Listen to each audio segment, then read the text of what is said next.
আসসালামু আলাইকুম, what's up guys, it's me Shonur Rahman and welcome to my new another blog. So আজকে নতুন একটা ব্লগে চলে আসলাম। আর কই আমাকে তো দেখা যায় না। এই তো আমি এখন গাছে উঠতেছি। যাই হোক, এবছরে এখন পর্যন্ত কাঁচা আম আমার টেস্ট করা হয়নি বা খাওয়া হয়নি। তো এখানে কিছু পরিচিত ভাই ছিল, ওনারা বললো যে ভাই আপনি একটু আমটা ট্রাই করতে পারেন, আমার একটা সাবস্ক্রাইবার যদিও। তো বললাম ঠিক আছে, গাছে তো আমি অনেকদিন ধরে উঠি নাই, উঠতে পারবো কিনা যায় না। দেন গাছে উঠলাম, এখানে আম খুঁজতেছিলাম, খুঁজতে খুঁজতে আম গাছটা মেবি আমটা এখন পারবো বিষয়।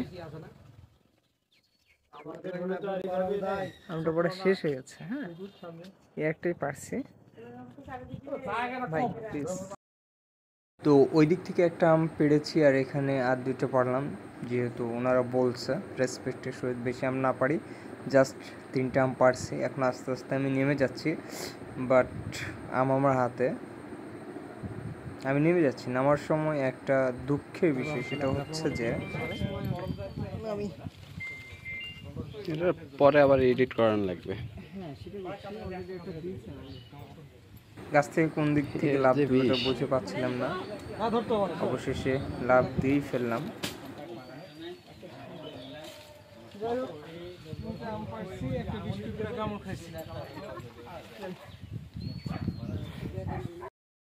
তো এভরিওয়ান, এতক্ষণ সবই ভালো লাগলো, আমটা পারছি, বাট বিষ পিঁপড়ে একটা কামড় দিছে মেবি, এই যে লাল হয়ে গেছে এখানটায়।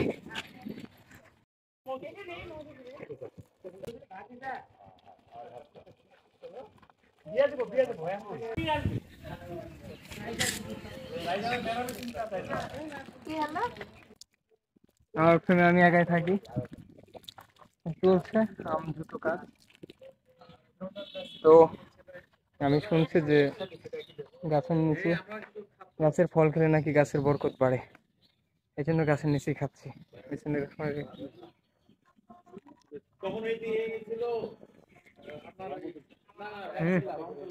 স্বাদ ভালোই, যাই হোক আমটা ফজলির। গাছের জন্য সকালে একটু দোয়া করে দিন, ফল যাতে বেশি ধরে।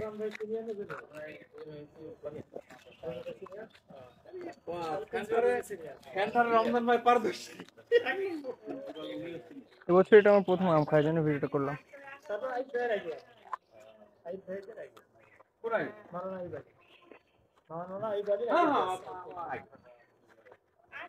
আমরা